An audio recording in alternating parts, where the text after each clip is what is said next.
नमस्ते सदा वत्सले मातृभूमि। हम लोग बात करने जा रहे हैं ऑनरेबल सुप्रीम कोर्ट के आज एक मज़ेदार डिसीज़न की। वो डिसीज़न कहिए या ये कहिए कि सुप्रीम कोर्ट ने इंटरवीन करने से मना कर दिया, लेकिन सुप्रीम कोर्ट ने नोटिस भी इशू कर दिया। यानी कि अब ये कहा जाए कि रिलीफ मिला है या नहीं मिला है, और रिलीफ अगर मिल गया है तो किस टाइप का रिलीफ मिला है, और मज़े की बात ये है कि आगे क्या क्या संभावना है। हम बात कर रहे हैं रेसलिंग फेडरेशन ऑफ इंडिया की।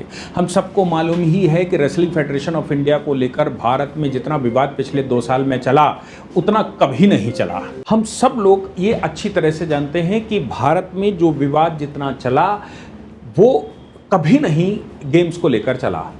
जंतर मंतर हुआ, बहुत सारे आरोप लगे, रेसलिंग फेडरेशन ऑफ इंडिया के चेयरमैन को हटा दिया गया, उनके कैरेक्टर पर सवाल खड़े हुए, तमाम तरह का कोर्ट कचहरी हो गया, लेकिन नियम नहीं मानेंगे वो पिछले 3 साल से चल रहा है कि नियम नहीं मानेंगे। भाई जो भी हो रहा है नियम नहीं मानेंगे, चाहे कुछ भी कोई भी इल्ज़ाम लगाना पड़े। हाई कोर्ट में मामला गया तो हाई कोर्ट ने अनुमति दे दी। हाई कोर्ट की अनुमति को सुप्रीम कोर्ट ने जब आज देखा तो सुप्रीम कोर्ट ने कहा कि भाई इंटरवेंशन तो हम नहीं कर रहे हैं, लेकिन मजे की बात है जो ग्राउंड दिया है वो ऐसा लग रहा है कि बच्चा पैदा होने की वजह से ही ये सारी आफत खड़ी हुई। और बच्चा पैदा करना फंडामेंटल राइट है भारत में। अगर बच्चा पैदा करना फंडामेंटल राइट है तो बच्चा पैदा करने की वजह से कोई भी हिंड्रेंस गेम में आती है तो वो फंडामेंटल राइट की कैटेगरी में आती है, इसलिए अनुमति दी जाती है। मैं बात कर रहा हूं विवेश फोगाट की।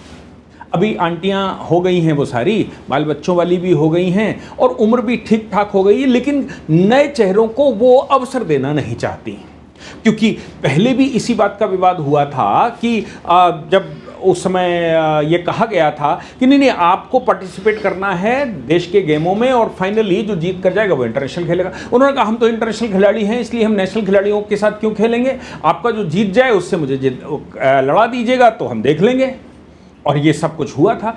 विवेश फोगाट चुनाव में चली गई, मतलब खूब ऊधम मचाया तो फेमस हो गई तो चुनाव लड़ लिया तो कांग्रेस की सीट से विधायिका हो गई। विधायिका होने के बाद बच्चा पैदा हो गया। बच्चा पैदा होने की वजह से ये सारा समस्या रेसलिंग फेडरेशन में आई, ये ऑनरेबल हाई कोर्ट ने कह दिया। मामला क्या था? मामला ये था कि जब इंटरनेशनल एजेंसियां डोपिंग टेस्ट लेती हैं, डोप करवाती हैं कि भाई डोपिंग टेस्ट हमारे यहाँ का एक लीगल वो है, और भारत भी इंटरनेशनल एजेंसियां जो डोप टेस्ट करवाती हैं उन्हीं को ध्यान में रखते हुए क्वालिफाई करवा देती है। विनेश फोगाट डोपिंग टेस्ट के लिए गई नहीं, कह दिया बच्चे हो रहे हैं। बच्चा उनका 10 महीने का है, लेकिन उन्होंने एक चिट्ठी भेजी कि मैं युद्ध लड़ने के लिए तैयार हूं, मैं लड़ाई लड़ूंगी, और लेकिन अभी डोप टेस्ट नहीं करवा। डोप टेस्ट न होने की वजह से जब नेशनल गेम चल रहे थे, सिलेक्शन फाइनल सिलेक्शन चल रहा है, उसमें आयोजकों ने रोक दिया। उन्होंने कहा भाई देखो ये तो आपके पास है नहीं, इसलिए ये कमी। विनेश फोगाट को जब मना कर दिया तो उन्होंने पहले सोशल मीडियाबाजी करी, फिर वो उन्होंने ऊधम मचाया, फिर वो हाई कोर्ट चली गई। हाई कोर्ट में उन्होंने कहा कि साहब हमारे बच्चा पैदा करना मेरा फंडामेंटल राइट है, पेट में बच्चा आ गया तो मेरा क्या गलती है, बच्चा हम पैदा करके आ गए हैं और अब हम डोप टेस्ट करवा रहे हैं। रेसलिंग फेडरेशन के ने ये कहा कि साहब देखो नियम हैं, देश के नियमों के अनुसार ये नहीं आ पाए, अगली बार देखेंगे।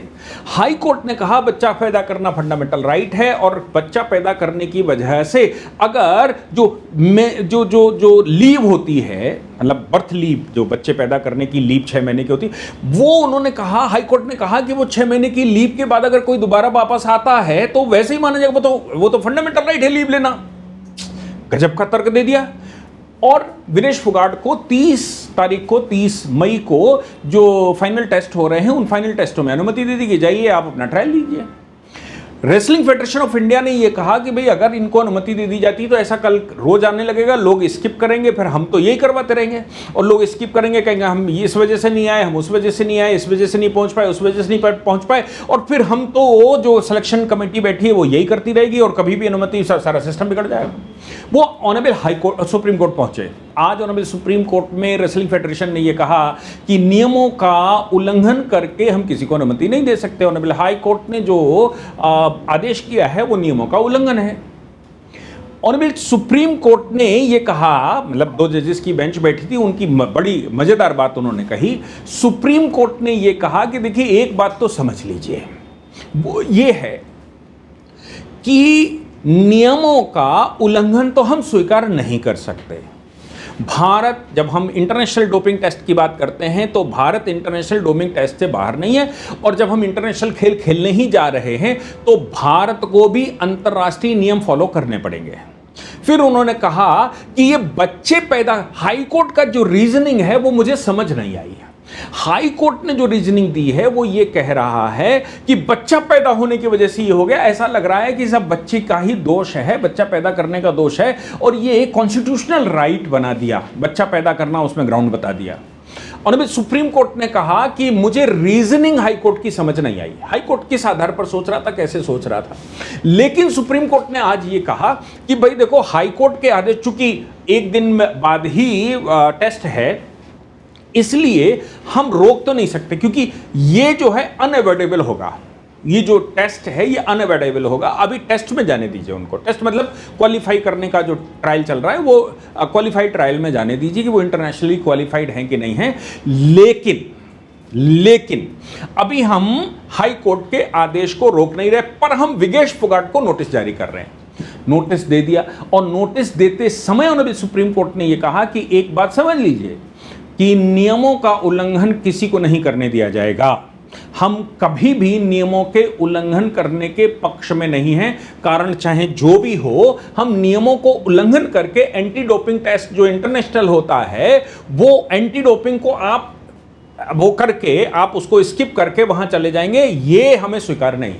दूसरी बात यह है कि भारत में एक स्ट्रक्चर है, उस स्ट्रक्चर को सबको फॉलो करना पड़ता है, और उस स्ट्रक्चर को अगर आप फॉलो नहीं करेंगे और आउट ऑफ टर्न आप आना चाहते हैं और कारण ये बताना चाहते हैं कि भाई बच्चा पैदा हुआ इसलिए इन्होंने रख दिया, मैं नहीं समझता कि बच्चा पैदा होने की वजह से रोक दिया गया है। बात यहां पर यह है कि रेसलिंग फेडरेशन ऑफ इंडिया ने जब एक तिथियां जारी कर दी, और तिथियां जारी करने के बाद उन्होंने एक शेड्यूल बना दिया, उस शेड्यूल के तहत आपको आना था, आप उस शेड्यूल के तहत नहीं आए और उसका कारण आप कुछ भी बता रहे हैं, ये नियमों का उल्लंघन है। हम अंतर्राष्ट्रीय खेलों में पार्टिसिपेट करने वाले लोग हैं, और चूंकि हम अंतर्राष्ट्रीय खेलों में पार्टिसिपेट करने जा रहे हैं, इसलिए नियम सबके लिए बराबर है। अब सुप्रीम कोर्ट जो तय करना है, चूंकि विगेश फोगाट को उन्होंने नोटिस कर दिया है, तो जो सुप्रीम कोर्ट को 2-3 सवाल तय करने हैं वो बड़े मजेदार हैं।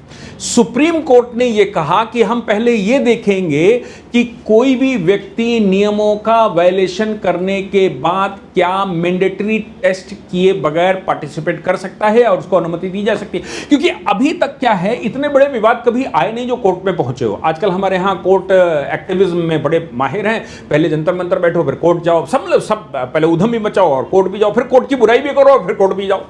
तो कोर्ट के सामने, कोर्ट ने कोई अभी तक गाइडलाइन, बीसीसीआई के मामले में गाइडलाइन जारी करे, बहुत सारे गाइडलाइनें जारी कर दी हैं, लेकिन इस तरह का मामला नहीं आया है। इसलिए ये substantial question of law court के लिए बना कि भाई इसको डिसाइड करना है, ताकि भविष्य में ये रोज रोज कोर्ट में आना बंद हो जाए। तो करने के लिए क्या करना होगा, उसके लिए सुप्रीम कोर्ट को गाइडलाइन जारी करनी होगी। सुप्रीम कोर्ट गाइडलाइन जारी करे कि इंटरनेशनल टेस्टिंग एजेंसी का वायलेशन करने के बाद भी क्या अनुमति दी जा सकती है, क्या ग्लोबल इंटीग्रिटी जो भारत के साथ है उसको छोड़ा जा सकता है, क्या जुडिशियल कोई बाउंड्रीज हैं कि कहां तक जुडिशरी सुन सकती है, क्या मैटरनिटी पॉलिसी स्पोर्ट्स पे लागू होती है। मैटरनिटी पॉलिसी का मतलब है कि अगर कोई मैटरनिटी लीव लेना चाहता है, स्पोर्ट्समैन है, इंटरनेशनल खेलना चाहता है, लेकिन उसके पेट में बच्चा आ गया, वो कह रहे हैं मैटरनिटी लीव लेंगे, मैटरनिटी लीव लेने के बाद क्या ये अलाउ किया जा सकता है कि मैटरनिटी लीव के बाद अंतरराष्ट्रीय नियमों में ये सब कर दिया जाए। सवाल दूसरा ये आता है कि कंप्लायंस फैक्टर को लेकर 100% क्या कंप्लायंसेस पूरी होनी चाहिए या कुछ छूट भी दी जा सकती है। वर्डिक्ट उनको देनी है, 2-3 चीजें जो तय करनी है वो ये है कि क्या इंटरनेशनल नियमों का उल्लंघन स्वीकार किया जा सकता है, क्या WFI के या किसी भी इस तरह की संस्था का अपना डेट शीट है, उस डेट शीट पर आप किसी भी कारण से नहीं आ पाए तो क्या अनुमति कोर्ट दे सकता है, क्या कोर्ट उसमें इंटरवेंशन कर सकता है, खेलों में भी कोर्ट आदेश करेगा। तीसरा विषय जो सुप्रीम कोर्ट को डिसाइड करना है, क्या स्पोर्ट्स में भी मैटरनिटी लीव, मातृत्व लाभ क्या स्पोर्ट्समैन को भी दिया जाना चाहिए, ताकि वो उसमें इंटरवीन कर सके और पूरे प्रोसेस को धता बताते हुए उसमें घुस सके। या फिर कोर्ट उसमें कुछ कर भी सकता है या नहीं कर सकता है, ये ऑनरेबल सुप्रीम कोर्ट को तय करना। हालांकि ऑनरेबल जस्टिस PS नरसिम्हा ने ये बात साफ तौर से कही कि भाई देखो, ये इमोशनल इशू हम यहां डील करने नहीं बैठे हैं। We must ensure that we don't destabilise global compliances just to accommodate one individual. एक इंडिविजुअल को एकोमोडेट करने के लिए क्या हम ग्लोबल कंप्लायंसेस को पार कर सकते हैं? देखिए, भावनाओं के आधार पर मत बताइए बच्चे हो गए, मेरा पेट खराब था, मुझे बार बार वॉशरूम जाना हो रहा था, मैं बेहोश हो गई थी और मुझे तो ये प्रेशर, ये सब नहीं। गेम खेलना है तो गेम खेलो, पॉलिटिक्स नहीं। पॉलिटिक्स खेलना है तो पॉलिटिक्स खेलो, फिर गेम नहीं।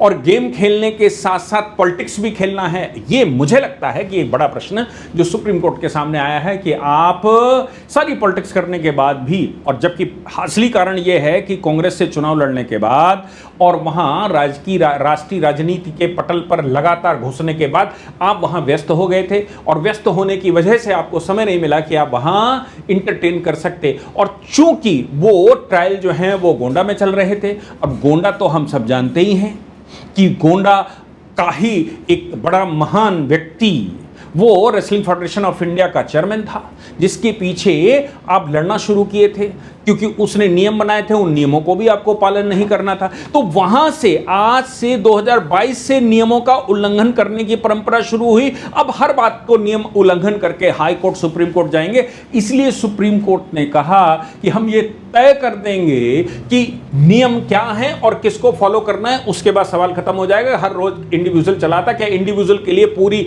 सिस्टम बदल दिया जाए? क्या इंडिविजुअल को एक समस्या के लिए नेशनल गेम्स का प्लेटफॉर्म बदल दिया जाए, उसके रूल्स बदल दिए जाए, इंटरनेशनल लूनों के कंप्लायंसेस करने की छूट दे दी जाए? ये नहीं हो सकता, हम ये तय करेंगे। तो अब सवाल ये है कि विनेश फोगाट अभी तो ट्रायल में गई हैं, सपोज वो क्वालिफाई कर जाती है और सुप्रीम कोर्ट कहता है नियमों का उल्लंघन स्वीकार नहीं होगा, तो क्या इंटरनेशनल खेलने दिया जाएगा? भारत सरकार उनको नॉमिनी बनाएगी तो क्या इंटरनेशनल खेलने दिया जाएगा? और भारत सरकार अगर उनको नॉमिनी नहीं बनाती है और सुप्रीम कोर्ट ये कह देता है कि नियमों का उल्लंघन स्वीकार नहीं है, इसलिए आपका उसमें पार्टिसिपेट करना ही अवैध था, तो क्या बड़ी बेंच में मामला जाएगा?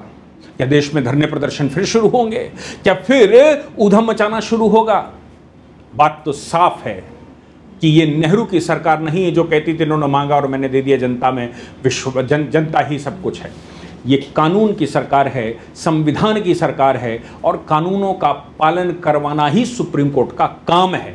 इसलिए सुप्रीम कोर्ट कह रहा है कि कानूनों का उल्लंघन हुआ है कि नहीं हुआ है और क्या हो सकता है, ये हम तय करने के लिए बैठे हैं। इसलिए हमने विनेश फोगाट को नोटिस कर दिया है, वो आएं और बताएं, और इस पर बाकायदा प्रॉपर एक रूलिंग आनी चाहिए, ताकि भविष्य में एक पार्टिकुलर इंडिविजुअल राजनीति करते करते और विद्वेष भाव से ये सब ऊधम न मचाए और ये चैप्टर यहीं क्लोज हो जाए।